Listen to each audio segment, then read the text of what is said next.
In the dazzling spectacle of the 2023 Oscars, it was not just the glitz and the glamour that caught the world's attention, but a simple black glove, worn by the legendary actor Morgan Freeman. The glove, however, is not just an accessory, but a symbol of a gripping battle against fibromyalgia, a condition that affects both the famous and the ordinary, sparing no one. This tale of resilience began back in 2008 when a routine drive on a Mississippi summer night morphed into a devastating car accident for Freeman, leaving him with severe injuries and chronic pain.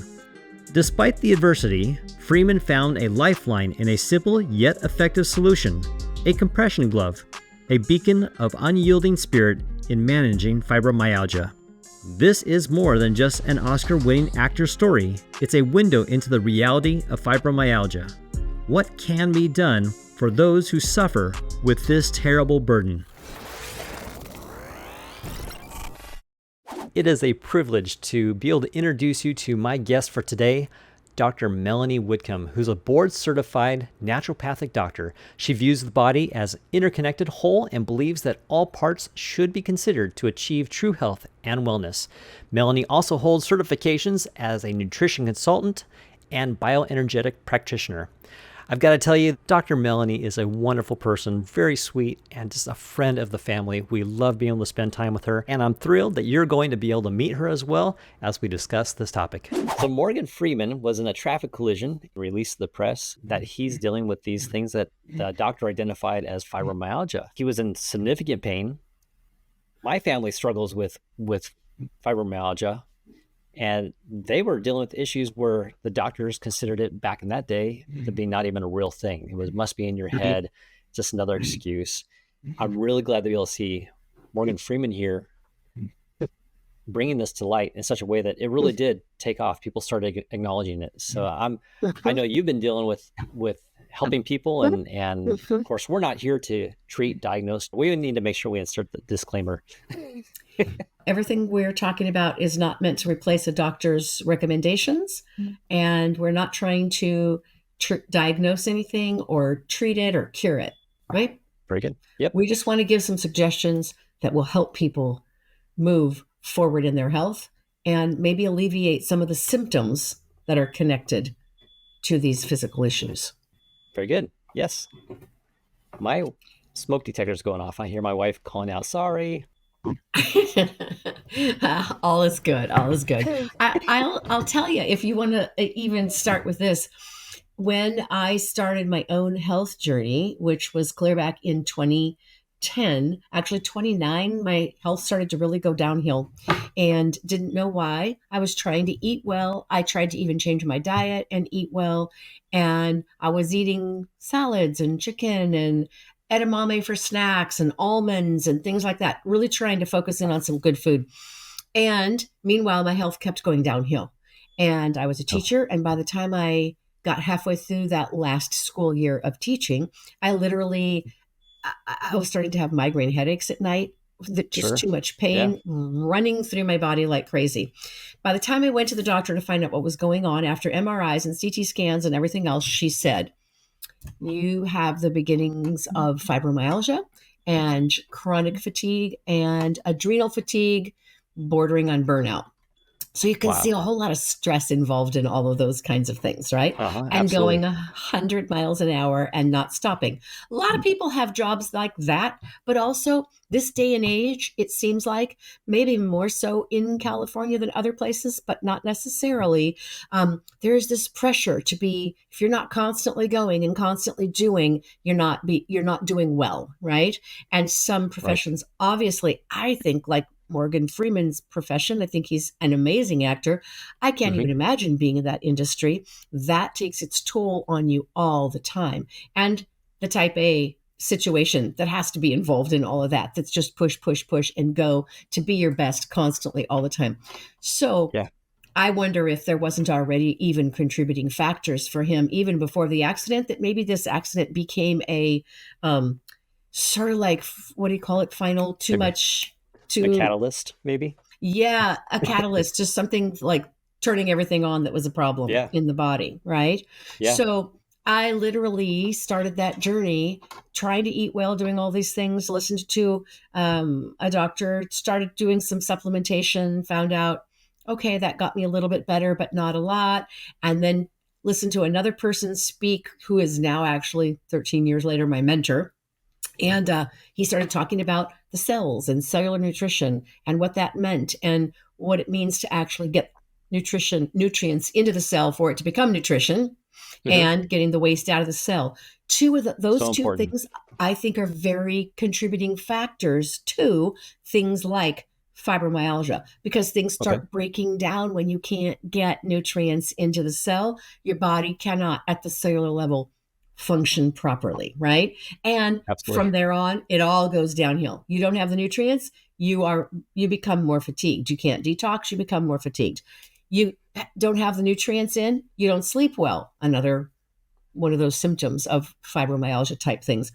Memory things start to happen, mood things Right. start to happen. All these things are from not getting good nutrition in at the cellular level and into the body. So Yes. I always think about actually actors and actresses as really eating well. I could be wrong about that, but I think of them as really working hard to eat well and take good care of their bodies. So Uh-huh. then we have to look at what's going on. Oh, so what's going on with our food?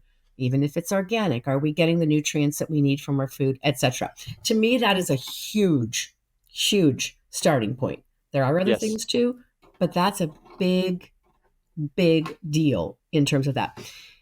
I've also heard that this is kind of taken a little bit of a left hand turn. Maybe before I will, one of the things that I have found also helps people is focusing on an anti inflammatory diet because all that Okay. inflammation going through joint and connective tissue in the body and all musculoskeletal things, all things musculoskeletal, right? So if we can lower that inflammation in the body, it helps a lot. And there are Okay. foods that contribute to inflammation, and there are foods Absolutely. that help to cut back on inflammation as well. So, Yep. although I do firmly believe we don't get enough from our food and we need to do some kinds of very specific targeted supplementation, I would say that looking at the gut health and how well that's working from the get go. What are we putting in? Again, those inflammatory foods, but also starting with the stomach, is our body breaking it down? I think what I'm seeing as I work with people that have fibromyalgia, almost all of the time, we have a gut health imbalance, starting with Sure. the stomach, not making enough HCl. And all of us, that is a case for. As we age, we start making less. And we can do a lot of things to try to take care of ourselves so that that doesn't manifest in symptoms for a while. But when it does, it's usually this far along. It's into some form of an autoimmune type scenario.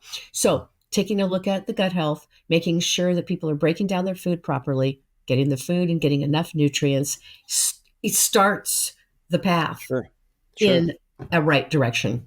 CoQ10, of course, things that help people. However, what I've discovered, even with things like CoQ10, if it is not made from food, doesn't Oh function the yeah. same way in the You body. got to be so careful. So careful. And there's not much out there that is made from food, but Right. there is at least one that I know of. And I believe Hmm. it's actually a Right. world first. So in that context, certainly worth looking into is getting something that the body recognizes. The statements made here have not been approved by the Food and Drug Administration.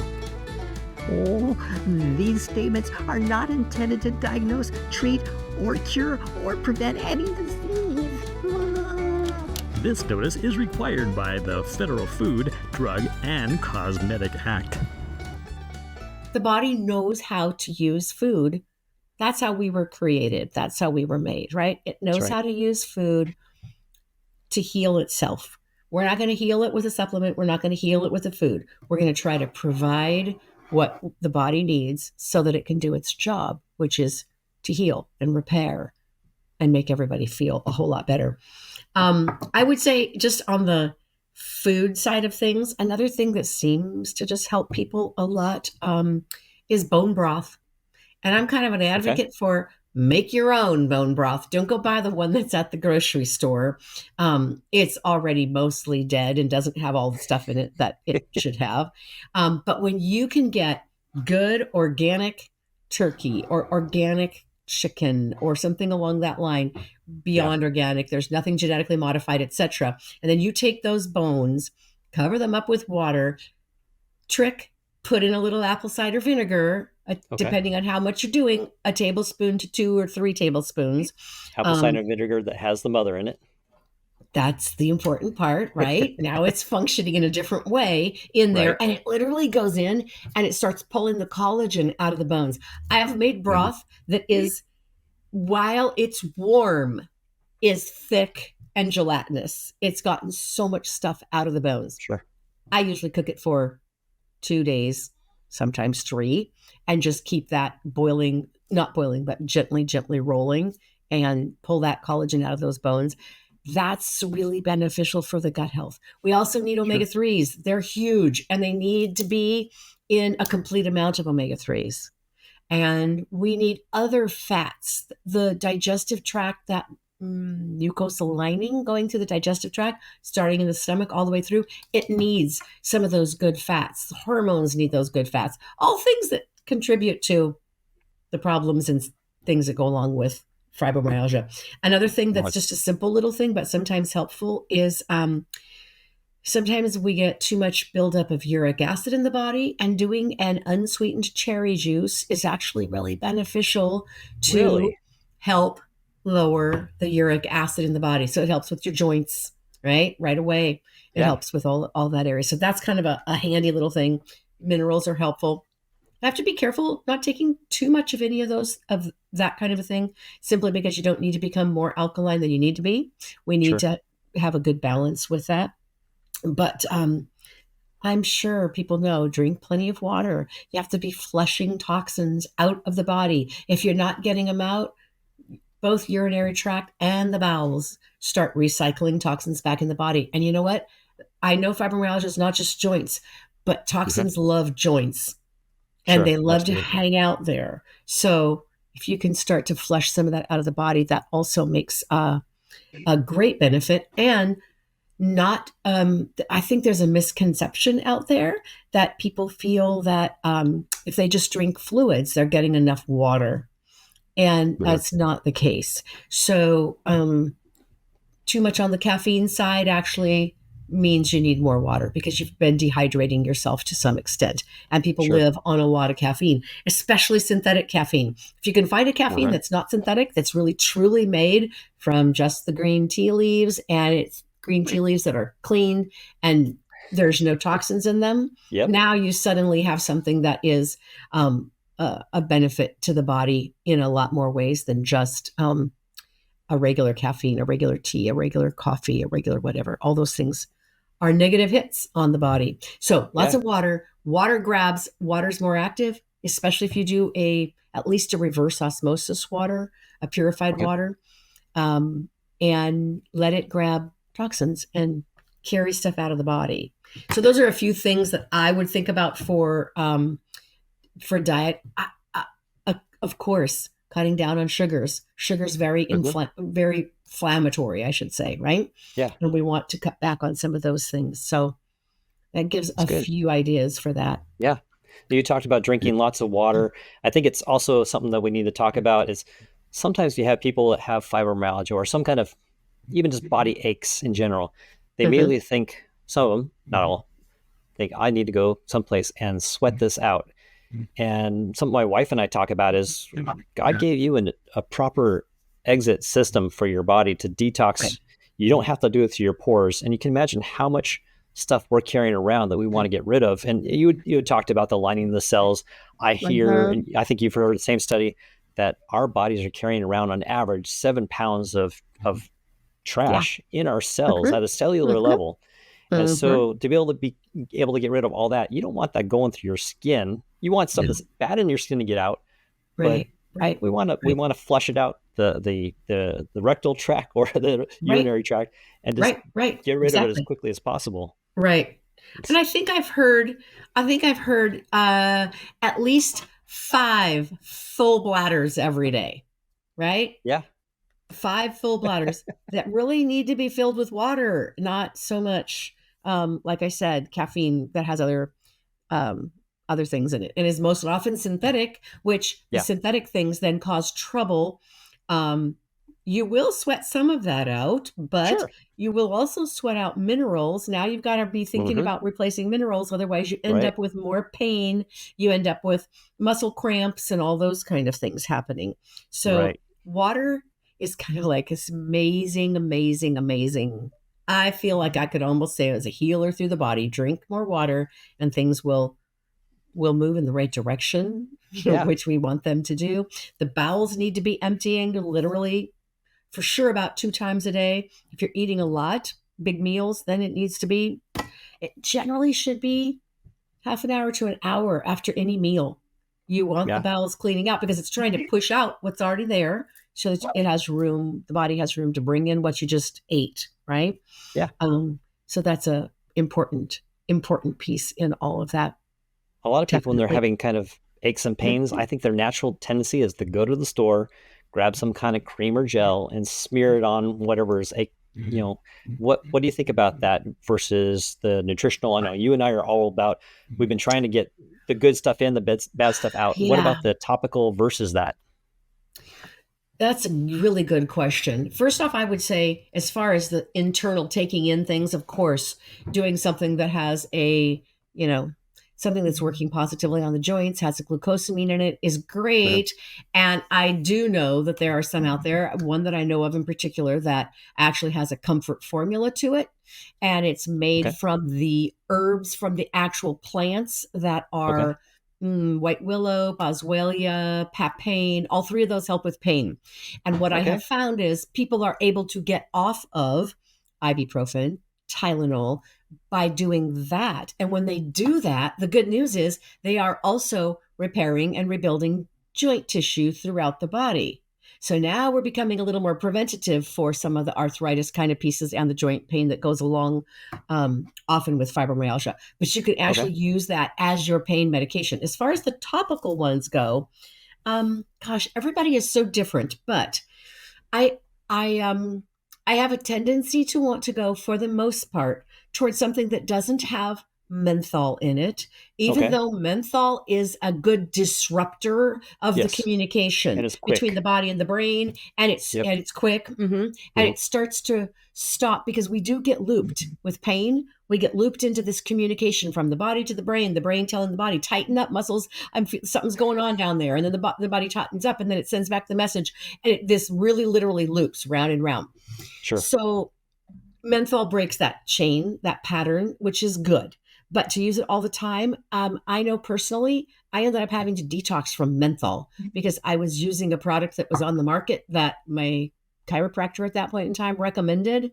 And I was using it multiple times a day, ended Right. up with it Right. becoming a problem. I'll tell you the thing that I tend to use a little bit more if I need one, which on occasion people do, and that's fine. Sure. Um, is an arnica cream.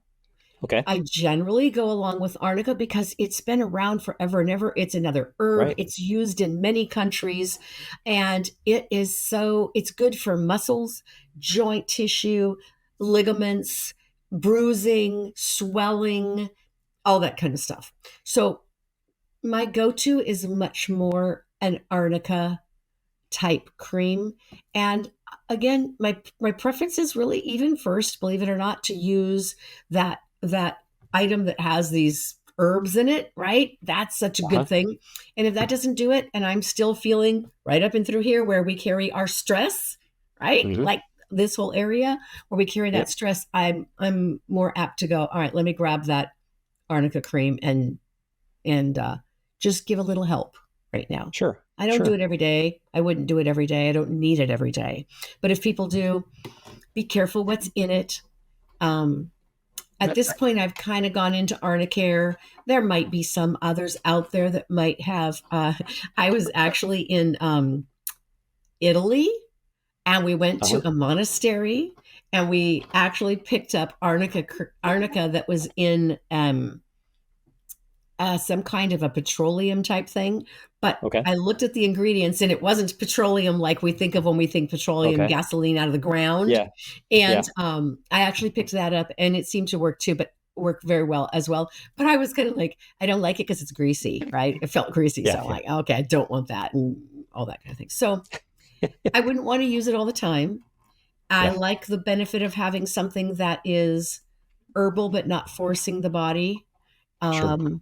So that's sort of my basic thoughts Yeah. on And that. something that we kind of have to think about is that when we're putting something on our skin, it's not just to sit there. It actually is supposed to get through the skin and to the blood, right? So Absolutely. can we talk about briefly why we need to be so picky in what we're choosing to put on our skin? Well, It has something to do with the blood-brain barrier as well, too, right? yeah, it sure does. So Yeah. anything that's got stuff in it that we do not want, some of the things that are considered more this day and age to be toxic for us, we certainly, the last place you want them is on your skin. It goes right straight into the blood in a very short time. And then, Sure. as you said, crosses the blood-brain barrier as well. But you don't want to you might be getting one good thing, but three not so good things. And you don't want Yeah. to do all of that all of the time on a regular basis. If somebody has to have it, sometimes pain is so bad, you have to have something.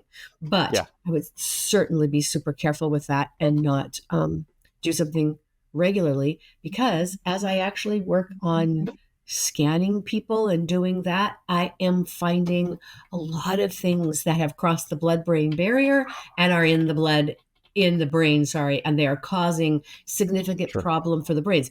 Even to the point where, if you think about kind of what tumors are holding toxins. That's what they are. Okay. In some respect, they're kind of a little bit of a help, to Okay. us, except for when they get too big and press on things and cause other problems. Would that be kind of like a pearl for an oyster? Yeah, It's kind of going like around something that's, sharp and causing issue. yeah, yeah, exactly. But when it can't, seems like some of these things get in and they don't get out, right? Yeah.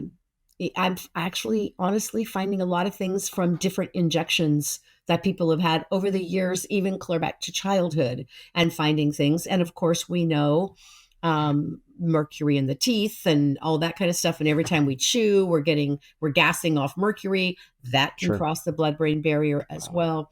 So choosing That's good. scary.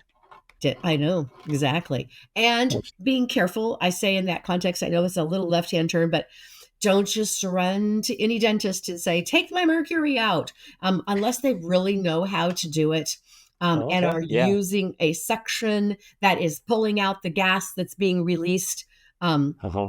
It's the safest for the dentist and the safest for the person, and you have much less that can Sure. get to the brain. And generally, they say not even to do many at a time. In fact, if a dentist is Okay. recommending that they take out a whole bunch of mercury fillings at a time, I'd say, go find another dentist, sorry, Yeah. because you're gassing off too much and you just can't control that. And Makes I sense. have known of people who have gotten very, very sick from that, very sick. That's good to And know. then had to try to get those, that is considered a heavy metal, had to try to get Yeah. it out of the body and didn't know how. And so when you help Yeah. them do that. But anyway, those are the kind of things that end up in the brain.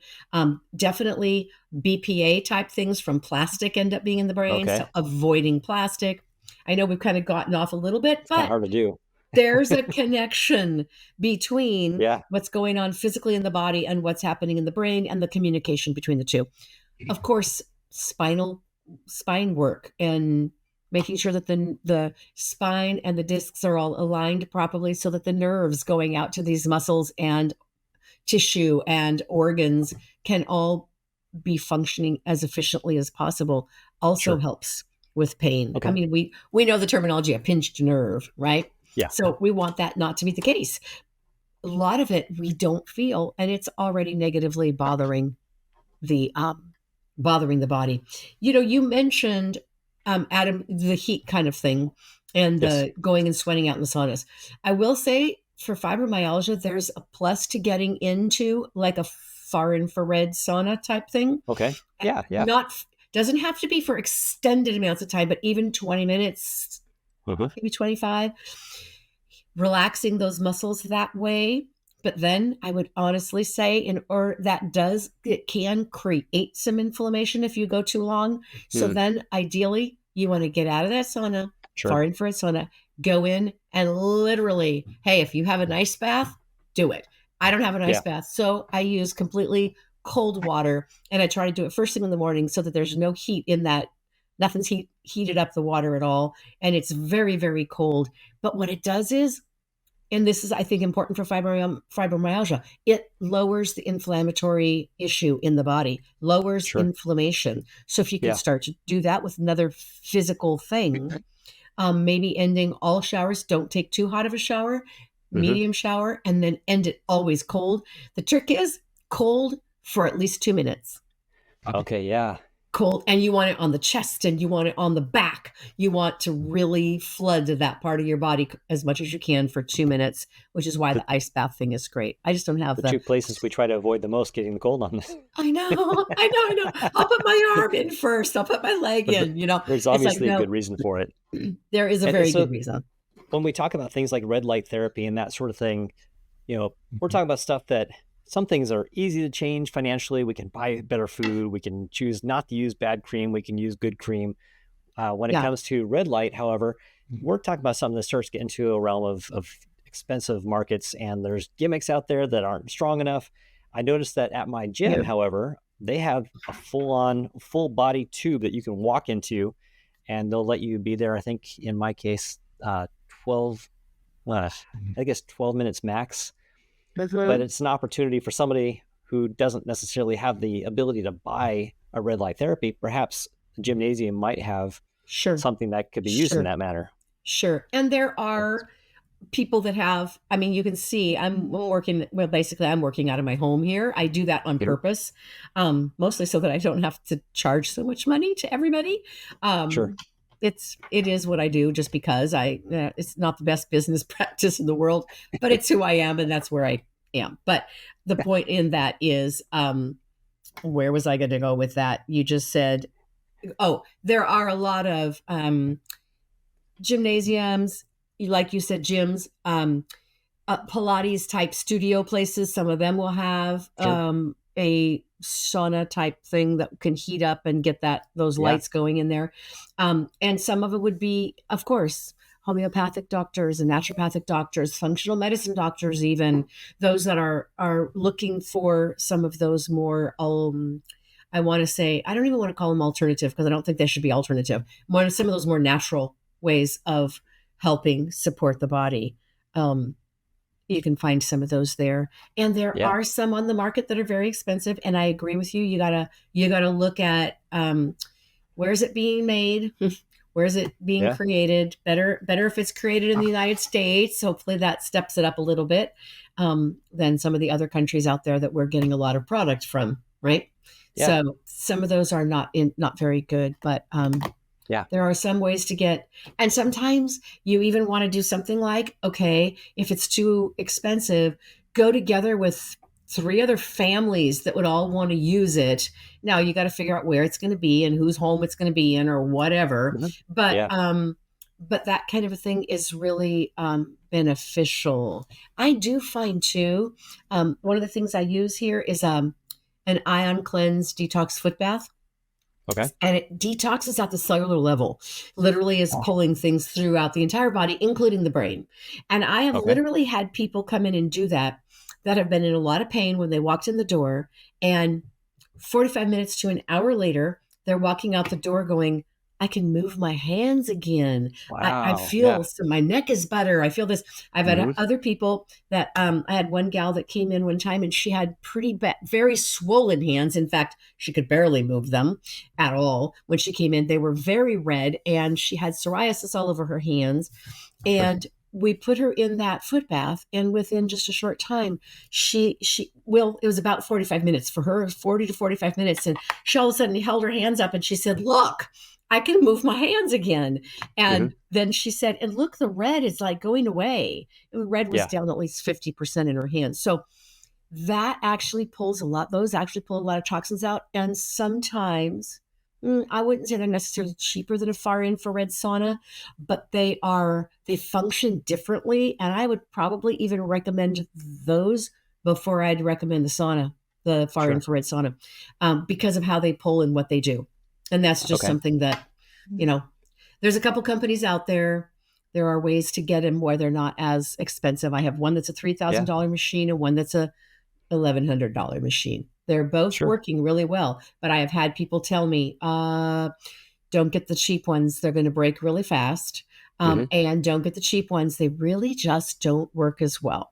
So I'm working with the companies that have research. That's what I care about. Yeah. I want to make sure that they have human clinical trials, and my $3,000 machine definitely has that. Everything done with human clinical trials. That is how I feel about any supplementation as well. I want something that has complete, well-tested human clinical trials. None of this, let's just, get on the bandwagon and get a CoQ10 out there because everybody suddenly knows they need it, right? Right. Because you and I have struggled with that. We've been out there looking, and anybody can create a business, a supplement, and just they can call it organic without putting a label that's actually organic. And correct. Yeah, it's a mess.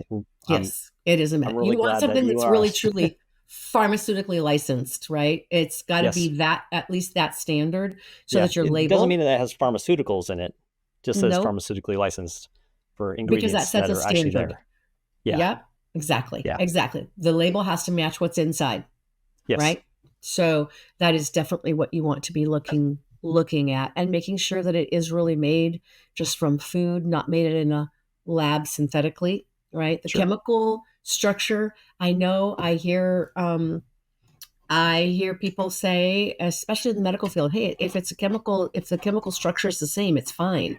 And it's not. Your body doesn't recognize that synthetic chemical structure. It recognizes the food chemical structure. It is significantly different and makes a huge difference. I would say another thing I wanted to just mention is, one of the things you want to look at with fibromyalgia are any emotions that are connected to that. Believe it or not, some of those emotions can be there for a long time and finally just push somebody over the edge.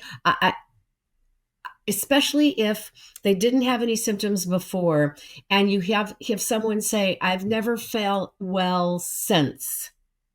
And there was something that happened, some kind of a trigger happened. Yes, it can be an auto accident and those kind of things too. Certain things can happen.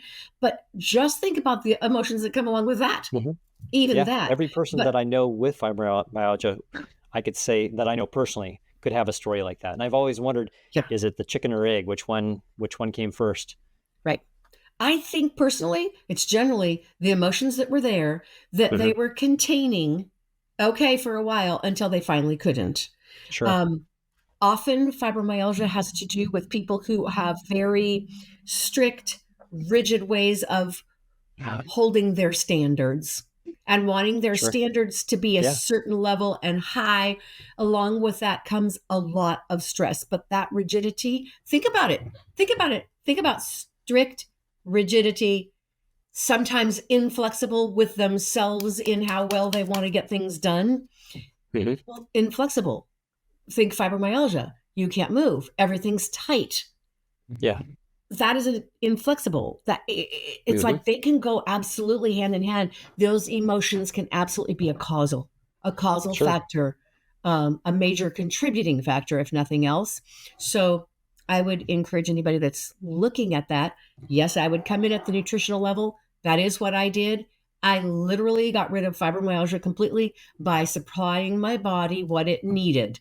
It was missing nutrients. Once I did that, it was gone. The pain was gone. The osteoarthritis was gone. I used to actually have children's choirs, and I accompanied them. So I played the piano. I got to the point where I couldn't. I had osteoarthritis, these two fingers here. You can even see a little bend in that one. You can see a little bend in that one. You can see bigger knuckles. None of this hurts anymore at all.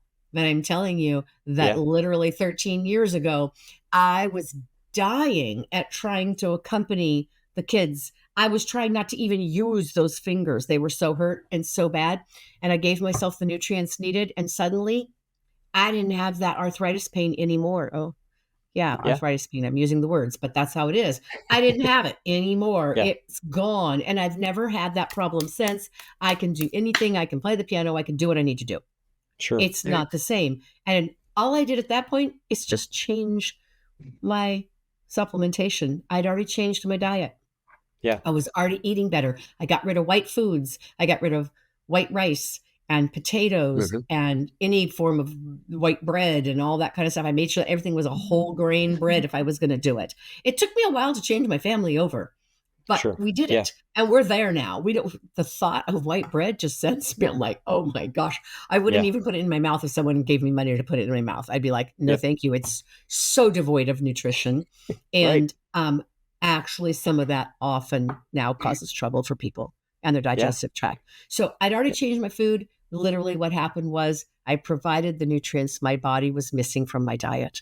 And once I did, no more fibromyalgia. I know that sounds simple, but it's truth. And now many hundreds of people that I know don't have fibromyalgia anymore. Right.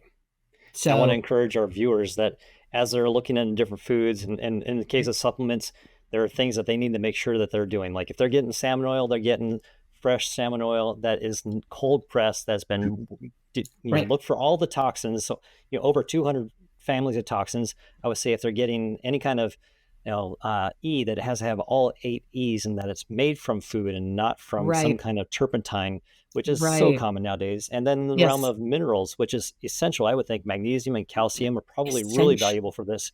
Yes. Make sure it's not made from rocks. Make sure it's actually made from food, and food that's organic, that the body actually knows what to do with it, because there's so much junk in there that we have to watch out for. And it's sad that we have to look out. You would think, the government's going to regulate this and it's going to be okay. It's not regulated. Yeah. They don't have the manpower to do it anyway. Even if they tried, they don't have the manpower to do it. They don't regulate it. The company I actually work with put themselves under that pharmaceutical license, and therefore the FDA can come in and can check their supplements at any time. No, any company that does not put themselves under pharmaceutical license, which is 98 or more % of them out there, literally the FDA has no jurisdiction over going in and checking their supplements. And like I said, they don't have the manpower, they don't have the time, can't get it done. And there's all of that. And so if you are going with somebody who's got pharmaceutically licensed products, you're already leaps and bounds ahead. Made from whole food. Yes. And I was thinking there is a video out there that might even be helpful to your viewers that goes through some criteria. What would be good criteria to look for if you're going to look for a fish oil? Everybody's starting to realize, oh my gosh, we need fish oil. Well, we don't just need fish oil. Right. We need a pure, this is one of the things I studied because I could not believe when I was first hearing about this product that had all these 8 omegas in it. And I was like, this is too good to be true. I can't even imagine. So I did my own comparison with some of the top countries, organizations in the world. Some of the best ones, I don't want to name names, but some of the very best ones. So you think about one of the best ones that people say, oh, surely that one's good because of its location, whatever the case may be, right? Yeah. And I did my own comparison. They didn't even come close. Not one. And I had some of them, and this is just giving you one example, but I had some of them that literally bragged that their fish oil had basically a 0 footprint because they put the entire fish in it. And I'm thinking, oh my goodness. I don't want the bones. I don't want the alimentary canal. I don't want all of that, right? There was another company out there. Talking about cat food there and fertilizer is what that is. Yes, exactly. Even I wouldn't give it to my cat. I'm not sure about that even. But the other, another company that's out there literally said their bragging point was they are a byproduct. Their product is a byproduct of the restaurant industry. So think about what the restaurant industry is. Yikes. They take the fillet of the salmon and use it. The byproduct is everything else that's left. That's what's put in that supplementation. I don't want that, right? No. So the one I found has all 8 of the omega-3s. That's already a massive difference and a whole other story another day. Nobody else came close, by the way. The closest I could find was one that had 2. If you watch careful, there are some of them that will say, oh, we have 9 omegas. Well, it's not omega-3s. There's omega-3s and there's 6s in there and there's 9s in there. If you go and look, you'll see there's only 2 omegas. But we've learned from science that those omegas actually work and synergistically in the body. They function better and make the ones that we call the most critical, our EPA and DHA, for inflammation and the brain. It makes those work much more efficiently. So here I am, I'm looking one, I find one finally that has all 8 omega-3s. That's a huge deal. I find that it's made only from the fillet of the salmon. Oh, yes, right? Yeah. And then I find out that it is not purified. Yeah. A lot of them that were out there purify, and they say that they highly purify, which means they used chemicals to purify. And then they're not getting those chemicals out. The chemicals are in that fish oil, and they highly refine, which you said should be unrefined. Absolutely right. You want unrefined. They highly refine and they highly purify. And they highly purify. The most I could find anywhere was 30 up to 32 contaminants. Everybody else was really around the 4 to 7 range. Yeah. They were 32. And then I come across this one that's made from the fillet of the salmon, and they actually do not purify. They screen. They check it. They screen it to a 0 detection limit of over 200 contaminants. Now I get something I want in my body. It's not doing any damage. It's not doing any harm. It's from food. It's not purified. It's screened. It has all 8, not just 2 of those omega-3s that are so beneficial to our brain, our joints, our muscles, our digestive tract. I should say so much more than that. It's so much more. Heart. We can carry this on to other podcasts. Exactly. Enough said. What I'm going to do is I'm going to put a link in the description to be able to connect people over to seeing those videos and those kind of things, so that they can see those studies, and that'll be awesome. Now, something you had mentioned within case of like Morgan Freeman, a type A type personality, just wants to accomplish so much, ignores the pain or tries, and something I think we haven't really grabbed onto is also the value of rest, sleep. I mean, you mentioned slowing down, but I know with the case of my mother-in-law, she did not sleep well. And I've seen most people that I see with chronic pain issues will start going into this tendency where they end up awake during the night and asleep during the day. Right. And I don't know what's happening there biologically that happens, but it's an interesting trend. And I know some people want to take sleeping medications. There's probably complications there. I'm curious what what you've seen there in the sleep world. Several things actually, but I'm going to say once again, nutrient deficiency makes the body unable to sleep. It's agitated, it's upset, and it makes it unable to sleep. So that's a starting place right there. Get in the foundational nutrients that are needed. Sometimes I want to call them geopathic stressors, which are anything from EMFs, 5G type things, things that have to do with weather, like sometimes an east wind that comes through that we don't normally have will come through, and that agitates some people and it impacts their sleep. Sometimes it's aqueducts under the earth that are actually imbalancing people's sleep. Sometimes it's the earth grids that are there, and if it's a chronic problem, one of the things I'd say, move your bed to a different side of the room. Start with that and find out if maybe, just maybe, you might help you get enough sleep. That really comes there are some earth grids. I don't understand the whole thing, to be honest. I have a friend that does. He used to work with NASA. He's amazing. And he's come here several times, and we've worked on some of the negative hits that he's had from those earth grids as he's learned, and he's working at some pretty high levels doing some stuff. So that's kind of cool. But he's an amazing man, and I should chat with him more about those earth grids. But he was one of the ones who said he found out that his bed was right on top of the crisscross of 2 of the earth grids. And when he moved his bed, he already started sleeping better. So that was huge. And he's gotten rid of a lot of EMF stuff in his home. Think about how much people carry around their phones, right? All the time. They're in the pocket, which is really bad for us. We're going to create all kinds of problems. So I'm typically looking, and I believe this contributes to sleep, so that's why I say it. I am typically looking for things that will negate the the negative impact. Sometimes it has to do with organs typically in the brain, hypothalamus, pituitary, and pineal. Hypothalamus and pituitary are all about your hormones and things that are going on, but they do have an impact in sleep. So working to get those balanced so that they are doing what they're supposed to do can help with the sleep. How do we balance them? One of the ways to balance them is to give them the proper nutrients that they need. Like you said, the minerals and magnesium is a huge piece. Different minerals, calcium and magnesium, etc. Again, like you said, made from food, not from junk. Yeah. Another thing when it comes to pineal gland, the pineal gland right in here actually governs our light intake. Okay. Right? So we can get out of balance and we can literally get our circadian rhythms, we would call them, turned upside down. Circadian rhythms are connected to the sun comes up, we wake up, the sun goes down, we're supposed to go to sleep. Longer days in the winter because we're supposed to be getting more rest, more relaxation, more calm, etc. Instead, what do? The lights go, the sun goes down, and we get on our TV, our computer, and our phone, and we get all this light, blue light in particular, coming into the pineal gland, and it tells the body, oh, it's not time to sleep yet, not time to sleep yet.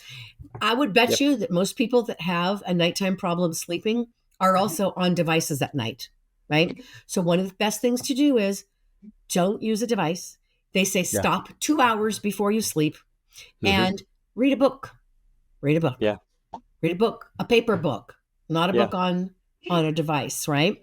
The other thing you can do is do some grounding by going outside barefoot on the ground, not the asphalt and all that, on the dirt or the grass. Face the area where the sun is going down. Yeah.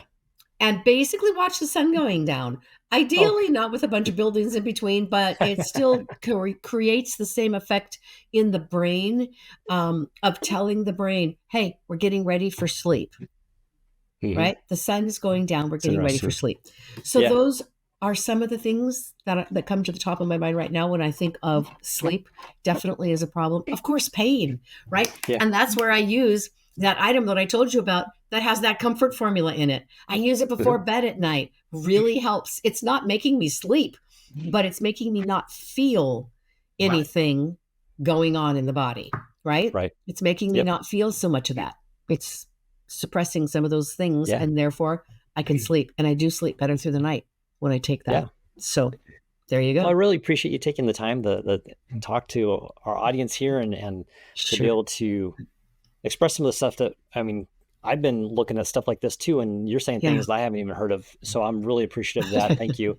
And the funny thing is, I know there are people who are going to be watching this or listening to this and just being overwhelmed because we just knocked off a whole bunch, and I know we could talk a lot more still. We did. And really what I want to encourage people to do is choose one or two things that you heard here. And just, I mean, if it's in the realm of supplements, like we said, make sure that it's absolutely food-based, that it's been checked, it's FDA, checked as well. And I will put links to those videos in there. When it comes to water, make sure it's pure water. When it's, anything that's in the realm of what's going on your skin, it's going to, I personally, when I'm going to put something on my skin, I think of it as food as well. If I'm not willing to put it in my mouth, I probably don't want to put it on my skin either. Yeah. And then, we have some free things available to us, like sleep, if we are disciplined. And I struggle with that myself. I like to watch the shows in the evening. It's like family time. But I'm hitting myself with a lot of light, a lot of energy from just the theme of whatever I watch. Exactly. If it's really slow, it's probably not something the whole family is going to relax with. But sometimes we do. Right. But I want to encourage people not to be overwhelmed. It's you take it one step at a time. We all do that. One step at a time. Start to make some changes. Start to make some changes. It will help. Thank you, Dr. Melanie. You betcha. My pleasure. My pleasure. Take care. Take care. I just heard Louis share some exciting news about a nutrition event that he's putting on in person, and I wanted to make sure I share this exclusive news with our listeners. So Louis, tell us about this. Well, hey folks, I am so excited to announce to you today that on the 22nd, 23rd, 24th of March, we are going to have the most amazing nutritional conference in California. We got nutritionists flying in from the UK, from across Europe. We have got nutritionists coming from Florida. We have got one of our speakers. She's a scientist. What's really exciting about her, she's got about 300 world firsts in the health industry. She actually worked with the scientists that helped invent the antidote for chemotherapy, because chemo can stay in your body for up to 200 years. We've got panels on gut health. 70 to 80% of health starts in the digestive system. We've got panels on sleep. We've got panels on weight loss. We've got panels on energy. We've got panels on hormonal imbalance. We got panels on sleeping better. We got, you name it, we got panels on that. We're going to have 3 days of life-changing nutrition. I'm so pumped up about that. Have a great day and God bless. For those who are interested, this event is taking place in beautiful California. I'm going to include some pictures for those who are watching on YouTube. This event offers a great opportunity for us to hear of these speakers and network with other people who share in the similar interests that we have in nutrition. Louis has kept the price very reasonable, covering only the necessary costs. And in my opinion, he's shortchanging himself. He should really be charging 5 times as much. But that's not Louis. He just loves to give, and he really wants to help people, even if it's to a detriment to himself sometimes. This event is also right next to the Eagle Springs Golf and Country Club. So if you have a golf club and want to jump in there before the event or after, you're welcome to see if there's an opening for that. Whether you're in London, Australia, or Africa, consider making this trip to the USA. But act fast. I know that sounds like a commercial now. The registration deadline is approaching, and the link will be removed soon because it'll be too late, and I don't want to confuse people with a link that's expired. If you're interested in this annual Table Mountain Bald Eagle Nutrition event, follow the link in the description while it's still available.